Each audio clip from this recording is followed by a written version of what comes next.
সুপ্রিয় দর্শক, যে যেখান থেকে দেশ রূপান্তরের সঙ্গে যুক্ত হয়েছেন সবাইকে জানাচ্ছি স্বাগতম। আমি জহির রায়হান এই মুহূর্তে সরাসরি অবস্থান করছি রাজধানীর একটি পেট্রোল পাম্প মেঘনা পাম্প থেকে। আপনাদেরকে দেখানোর চেষ্টা করছি সকাল পেরিয়ে বিকেল এখন পর্যন্ত মানুষের দীর্ঘ লাইন। ঈদের ছুটি কিন্তু এখনো শেষ হয়নি। রাজধানী ফাঁকা থাকলেও তেলের পাম্পে দেখা যাচ্ছে যানবাহনের উপচে পড়া ভিড়। সকাল থেকে শুরু হওয়া এই চাপ এখনো পুরোপুরি কমেনি। গাড়ি, মোটরসাইকেল সব মিলিয়ে জ্বালানি নিতে দীর্ঘ লাইন এখনো চোখে পড়ার মতন। যদি আপনাদেরকে পাম্প প্রবেশ পথটি যদি দেখাই, এখানে কিন্তু উপচে পড়া কিন্তু ভিড় রয়েছে। কিন্তু আপনারা দেখতে পাচ্ছেন পেট্রোল পাম্পের সামনে এখনো কিন্তু দীর্ঘ সারি কিন্তু রয়েছে। মোটরসাইকেল, প্রাইভেট কার সব ধরনের যানবাহন কিন্তু অপেক্ষা করছে। সকাল থেকে শুরু হওয়া এই ভিড় বিকেলেও কিন্তু অব্যাহত রয়েছে।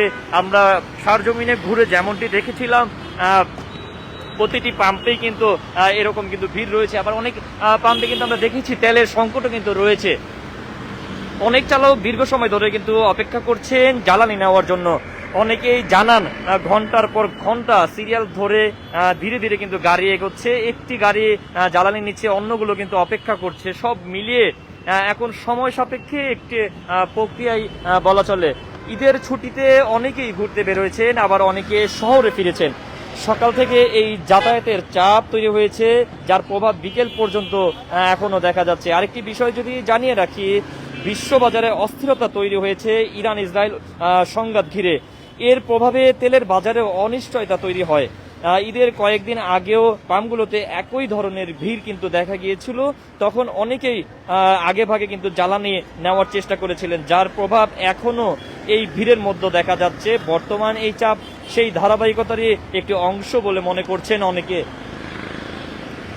আপনারা দেখানোর চেষ্টা করছি মেঘনা পাম্পের বর্তমান চিত্রটি। এই পরিস্থিতিতে অনেক চালককে কিন্তু দীর্ঘ সময় অপেক্ষা করতে হচ্ছে। কারো কারো তেল শেষ, হেঁটে হেঁটেও কিন্তু পাম্পে আসছেন, এমনও কিন্তু দেখেছি।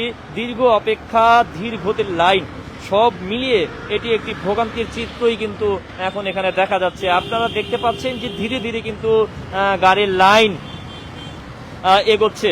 যদি দেখানোর চেষ্টা করি, একদিকে কিন্তু শাহবাগের যেই সড়কটি রয়েছে যাওয়ার, যত দূর চোখ যায় গাড়ির কিন্তু দীর্ঘ লাইন কিন্তু এখানে কিন্তু দেখা যাচ্ছে। ঠিক অন্যদিকে কিন্তু মোতালে প্লাজার অর্থাৎ পরিবাগের যেই সড়কটি রয়েছে সেই জায়গাটিতেও কিন্তু গাড়ির কিন্তু ব্যাপক কিন্তু আমরা ভিড় দেখতে পাচ্ছি।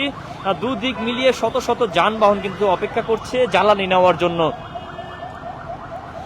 সকাল পেরিয়ে বিকেল, সন্ধ্যার দিকে কিন্তু সময় এগোচ্ছে, কিন্তু পেট্রোল পাম্পের এই চাপ এখনো পুরোপুরি কমেনি। দিনের শুরু থেকে শেষ পর্যন্ত একই ধরনের চাপ কিন্তু আজকের পরিস্থিতিতে আমরা দেখতে পাচ্ছি। সব মিলিয়ে ঈদের তৃতীয় দিনে পেট্রোল পাম্পগুলোতে যানবাহনের চাপ বেড়েছে। রাজধানীর অধিকাংশ পেট্রোল পাম্পে জ্বালানি নেই বলে খবর পাওয়া গেছে। আর সেজন্যই হঠাৎ করে সরবরাহ সংকট বন্ধ হয়ে গেছে অনেক পাম্পের কার্যক্রম, এমনটা কিন্তু জানান অনেকে। রাজধানীর অনেক জায়গায় কিন্তু ফাঁকা থাকলেও পেট্রোল পাম্পগুলোতে সেই ফাঁকা চিত্র দেখা যাচ্ছে না। মানুষ ধৈর্য ধরে অপেক্ষা করছেন জ্বালানি নেওয়ার জন্য। গত 2 দিন অধিকাংশ পাম্প কিন্তু বন্ধ ছিল ঈদের ছুটিতে। যদিও কিছু কিছু পাম্প খোলা ছিল, তবে এরকম তীব্র যানজট দেখা যায়নি। হঠাৎ করেই 2 দিনের ব্যবধানে উপচে পড়া ভিড় কিন্তু আজকে লক্ষ্য করা যাচ্ছে। সকাল থেকে এক ধরনের ভোগান্তি বলে মনে করছেন এখানে যারা তেল নিতে এসেছেন। আপনারা দেখতে পাচ্ছেন যে পেট্রোল পাম্পের সামনে কিন্তু এখনো কিন্তু দীর্ঘ সারিতে দাঁড়িয়ে আছে গাড়ি, মোটরসাইকেল, প্রাইভেট কার সহ সব ধরনের যানবাহন কিন্তু জ্বালানির জন্য অপেক্ষা করছে। যদি আরো একটি বিষয় জানিয়ে রাখি, সকাল থেকেই কিন্তু এই পাম্পটিতে কিন্তু উপচে পড়া কিন্তু ভিড় রয়েছে এবং এখন কিন্তু সকাল পেরিয়ে বিকেল হয়েছে, এখনো কিন্তু আমরা সরাসরি যেমনটি দেখছি ব্যাপক পরিমাণ কিন্তু ভিড় রয়েছে। যদি আপনাদেরকে এই ভিড়ের চিত্রটি যদি জানিয়ে রাখি, এটি কিন্তু এই শাহবাগ থেকে কিন্তু এর লাইন শুরু হয়েছে এবং সেখান থেকে কিন্তু বাংলা মোটরের যে পাম্পটি রয়েছে মেগা পাম্প, সেই পাম্পে এখানে কিন্তু লাইন কিন্তু আমরা দেখতে পাচ্ছি। এবং পাশাপাশি এর বিপরীত পাশে অন্য একটি সড়ক রয়েছে পরিবাগের যে সড়কটি, সেই সড়কে কিন্তু আমরা দেখছি সেখানে কিন্তু মোটরসাইকেল কিন্তু দীর্ঘ লাইন ধরে কিন্তু আছে। ঈদের যে ছুটি, সেই ছুটিতে কিন্তু ঘুরতে বেরোয়েছেন অনেকেই। এর আগে কিন্তু ঈদের পূর্বে কিন্তু তারা কিন্তু তেল সংগ্রহ করে নিয়েছিলেন এবং সেই তেল ফুরিয়ে যাওয়াতে কিন্তু অনেকটা কিন্তু চাপ সৃষ্টি হয়েছে এই পেট্রোল পাম্পে, এমনটা কিন্তু অনেকে কিন্তু বলছিলেন। সকাল থেকে কিন্তু যাতায়াতের চাপ কিন্তু তৈরি হয়েছে, যার প্রভাবে বিকেল পর্যন্ত কিন্তু এখনো টিকে আছে। আরেকটি বিষয় যদি আবারও জানিয়ে রাখতে চাই যে বিশ্ব বাজারে অস্থিরতা কিন্তু তৈরি হয়েছে ইরান ইসরায়েল সংঘাতকে ঘিরে। এর প্রভাবে তেলের বাজারও কিন্তু অনিশ্চয়তা তৈরি হয়। ঈদের কয়েকদিন আগেও কিন্তু পাম্পগুলোতে একই ধরনের কিন্তু ভিড় দেখা গিয়েছিল। তখন অনেকে কিন্তু আগেভাগে কিন্তু জ্বালানি নেওয়ার চেষ্টা করেছিলেন, যার প্রভাব এখনো কিন্তু এই ভিড়ের মধ্যে দেখা যাচ্ছে। বর্তমানে এই চাপ কিন্তু সেই ধারাবাহিকতারই কিন্তু একটি অংশ বলে কিন্তু মনে করছেন এখানে যারা তেল নিতে এসেছেন। তো সব মিলিয়ে ঈদের তৃতীয় দিনে পেট্রোল পাম্পগুলোতে যানবাহনের চাপ যেমন বেড়েছে, রাজধানীর অধিকাংশ পেট্রোল পাম্পে কিন্তু জ্বালানি নেই এমন খবরও কিন্তু শোনা গেছে অনেকের কাছ থেকে।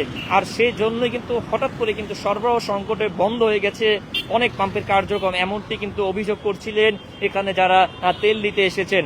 রাজধানীর অনেক জায়গা কিন্তু আমরা দেখছি যে ঈদের ছুটিতে ফাঁকা থাকলেও যে পাম্পগুলো রয়েছে পেট্রোল পাম্প, সেই পাম্পগুলোতে কিন্তু ফাঁকা চিত্র নেই। এখানে কিন্তু ব্যাপক পরিমাণ কিন্তু ভিড় রয়েছে এবং তারা কিন্তু তেল নিতে এসেছেন। মানুষ ধৈর্য ধরে কিন্তু অপেক্ষা করছেন জ্বালানি নেওয়ার জন্য। গত 2 দিন কিন্তু অধিকাংশ পাম্প কিন্তু বন্ধ ছিল ঈদের ছুটির জন্য। যদিও কিছু কিছু পাম্প খোলা ছিল, তবে এরকম তীব্র যানবাহন দেখা যায়নি। হঠাৎ করেই 2 দিনের ব্যবধানে উপচে পড়া কিন্তু ভিড় বেড়েছে পেট্রোল পাম্পগুলোতে। এক ধরনের ভোগান্তি বলে কিন্তু মনে করছেন যারা এখানে তেল নিতে এসেছেন। সব মিলিয়ে ঈদের তৃতীয় দিনের এই বিকেলেও পেট্রোল পাম্পে উপচে পড়া ভিড় রয়েছে, যা এখানে আমরা সরাসরি এখানে দেখতে পাচ্ছি। যানবাহনের চাপ এবং দীর্ঘ লাইনের কারণে কিছুটা ভোগান্তি থাকলেও মানুষ ধৈর্য ধরে কিন্তু অপেক্ষা করছেন। পরিবাগের পাশেই মেঘনা পাম্প থেকে এই ছিল আমার কাছ থেকে এখনকার মতন সর্বশেষ। পরবর্তীতে আপডেট পেতে দেশ রূপান্তরের সঙ্গেই যুক্ত থাকুন। ধন্যবাদ।